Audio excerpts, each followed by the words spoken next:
Morning news India पर आपका स्वागत है। आपका अपना अजीज डॉक्टर विक्रम शर्मा। राजस्थान के अंदर भजनलाल सरकार ने अपना पहला बजट पेश कर दिया। बजट से लोगों को उम्मीद थी, आशाएं थी, कितनी पूरी हुई कितनी नहीं, ये तो यहाँ मौजूद जो विभिन्न वर्गों के जो प्रबुद्ध लोग हैं वो ही बता पाएंगे। लेकिन सरकार की पहली महिला वित्त मंत्री ने अपना बेबाकी से पूरे प्रावधानों के साथ में बजट पेश किया। आज हमारे साथ ये जो बजट के ऊपर टॉक शो है, इसके अंदर सभी प्रमुख लोग यहाँ मौजूद हैं और बाकी भी अब जुड़ने वाले हैं। मैं मेरी सहयोगी अंबिका को अब इस टॉक शो के लिए हैंड ओवर करता हूँ माइक, वो अब इसको कंटिन्यू करेंगे। जैसा कि हम सबने जाना कि राजस्थान का बजट आज पेश हुआ। बजट दिया जी ने पेश किया, जो कि वित्त मंत्री हैं हमारे यहाँ की। हमारे साथ में जितने भी मौजूद हैं प्रबुद्धजन, उन सभी से मैं उनकी राय जानूंगी। तो अब मैं बुलाना चाहूँगी भरत मेघवाल जी को, जो कि कांग्रेस के एक बेहतरीन कार्यकर्ता कहें या एक कर्मठ नागरिक कहें हम उन्हें। सी स्कीम क्षेत्र से आप आते हैं, भरत जी मेघवाल। धन्यवाद अंबिका जी। मॉर्निंग न्यूज़ के सभी लोगों को धन्यवाद।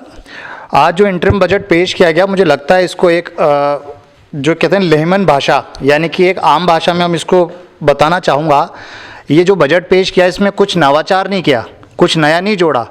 जो पिछली सरकार कांग्रेस की थी, माननीय अशोक गहलोत जी ने जो घोषणाएं की थी, जो चीज़ों को लाना चाहते थे, उसी चीज़ों को कट कॉपी पेस्ट करके रखा है। सामाजिक सुरक्षा की हम बात करते हैं, हमने जो विधवा थी, विकलांग थे, वृद्ध थे, उनके लिए एक कानून बनाया। और जब कानून विधानसभा में पास होता है ना, तो उसको छेड़छाड़ नहीं की जा सकती। उसमें 10% की वृद्धि हमने उसी समय कर दी थी। 15% तो पेंशन के अंदर, और आंगनबाड़ी और जो सभापति है, नगर पालिका है, उन सब के लिए 10%। तो सामाजिक सुरक्षा में वो काम जो आप कह रहे हैं 1000 से 1150 किया, वो गहलोत सरकार करके जा चुकी है। दूसरी चीज़ आती है गिग वर्कर्स। गिग वर्कर्स कैसे? जो आपके स्विगी वाले हैं, जो ठेली ठेले वाले हैं, स्ट्रीट वेंडर है, उसके लिए गिग वर्कर्स हमने एक्ट बनाया। आपने उसके लिए ऐसा कुछ नहीं करा। सबसे बड़ी चीज़ एक मिडिल क्लास के लिए देखी जाती है महंगाई। आज महंगाई की मार से हर कोई त्रस्त है। आपको पता है आटा, तेल, चाय, चीनी सबके ऊपर जीएसटी लग चुकी है, और जीएसटी का जो भार है वो एक आम नागरिक पर पड़ता है। उसके ऊपर किसी भी तरह का कोई काम नहीं किया गया, इसलिए इस बजट से हम खुश नहीं हैं। तीसरी सबसे बड़ी चीज़ जो मैं आपको बताऊं, कोरोना के बाद क्या हुआ कि स्वास्थ्य के ऊपर सबको ध्यान देना जरूरी था। जब कोरोना आया उसके बाद हर कोई लोग, इसलिए भी राजस्थान में निश्चित था क्योंकि यहाँ चिरंजीवी योजना थी। चिरंजीवी योजना में क्या था कि जिन लोगों को गेहूं मिलता है वो तो थे ही थे, अल्पाय वर्ग के भी थे। हम सब लोग 850 रुपये देकर 25 लाख का बीमा ले सकते थे, और 10 लाख दुर्घटना बीमा था। भगवान ना करे किसी की मृत्यु होती है तो 10 लाख रुपए मिलता था। अब क्या हुआ? आपने आयुष्मान की बात करी। आयुष्मान के अंदर क्या होता है कि जिन लोगों को सिर्फ गेहूं मिलता है, 2011 में जनगणना हुई थी, जनगणना होने के बाद 2021 तक कोई जनगणना नहीं हुई। इसका मतलब जो मिडिल क्लास फैमिली है, अगर आज उसके किसी भी तरह की कोई परेशानी होती है तो उसको हेल्थ इंश्योरेंस का प्रीमियम लेना पड़ेगा, और फिर वो जाके अस्पताल में इलाज करा सकता है। जिस हेल्थ इंश्योरेंस प्रीमियम पे भी 18% जीएसटी है, यानी आपको स्वास्थ्य का इलाज कराने के लिए भी 18% जीएसटी देना पड़ेगा। तो कैसे सबका साथ और सबका विकास हो रहा है? किसानों की बात कर लेते हैं। कांग्रेस की सरकार में मुख्यमंत्री ऊर्जा मित्र योजना में हम 12,000 रुपये देते थे। आप किसान सम्मान निधि में घोषणा पत्र में 12,000 कहा, आप 8,000 रुपये दे रहे हो। 6 घंटे बिजली का वादा करके आपने दिया नहीं। किसानों की कर्ज माफ़ी आपने करी नहीं। 14.5 लाख करोड़ आपने उद्योगपतियों का माफ़ कर दिया। फिर आप कहते हो कि हम किसानों की बात कर रहे हैं। लाडो प्रोत्साहन योजना की आप बात कर रहे हैं। आपने कहा हम 1 लाख का सेविंग बॉन्ड देंगे, जिसको अलग अलग तरीके से 6,000 जब वो बड़ी होगी तब देते जाएंगे। ये पहले से देते हुए आ रहे थे।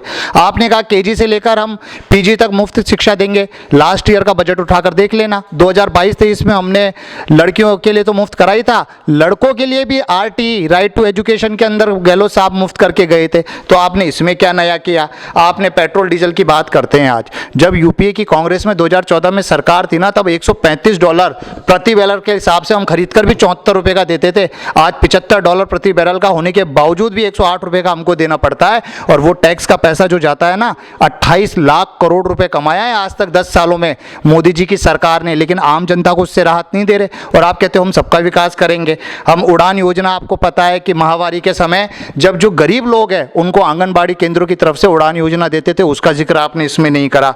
आपने यूनिफॉर्म का जिक्र नहीं करा। उज्ज्वला योजना, आप कहते हैं हम गैस सिलेंडर देंगे, लेकिन वो भी आप उसको दे रहे हो जिसने आज तक जिंदगी में एक गैस कनेक्शन ही नहीं लिया।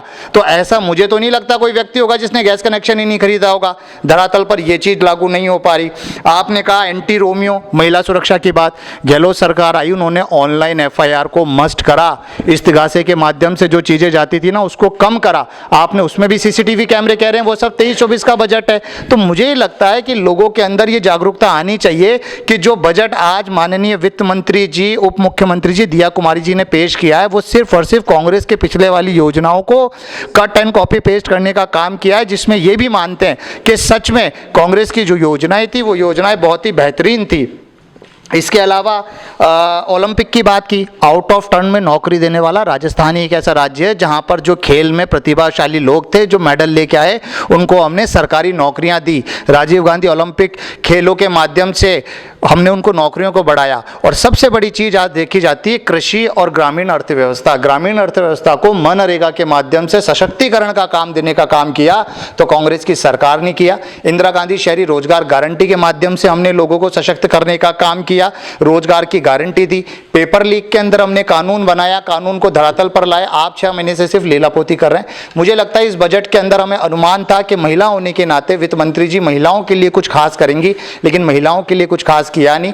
जो बोझ एक गरीब व्यक्ति पर पड़ता है वो बोझ बढ़ता जा रहा है। युवाओं को जिस नौकरी की तलाश थी 70,000 नए पद तो आप बाद में देते रहे ना, पहले 1,10,000 कांग्रेस देके गई थी और 1.5 लाख प्रक्रिया दी ने, उसको तो निरंतर करवा दीजिए। 5,000 से ज्यादा लोग राजीव गांधी युवा वाले सड़क पर बैठे हैं। तो मुझे लगता है जनता के बीच में ये सब चीजें जानी बहुत जरूरी है कि आज जिस तरीके से सिर्फ और सिर्फ भ्रमित तरीके से इस बजट को पेश किया जा रहा है, मुझे लग रहा है ये जो बजट है वो निराधार है और कांग्रेस की जो विजन था उस विजन को आप वापस लेकर आ रहे हैं। इंटरम बजट कहा जाता है, लोकसभा तक ये इंटरम बजट रहेगा, उसके बाद रेगुलर बजट आएगा। तो मुझे लगता है इसमें बहुत सी चीजें हैं जिसमें यूनिफॉर्मिटी होनी चाहिए थी, जिसमें कई चीजें आनी चाहिए थी। महिलाओं को, युवाओं को, किसानों को, खासकर जो किसान वर्ग है उनको जो चीज देनी चाहिए थी वो चीज आपने इसमें नहीं दी है। धन्यवाद।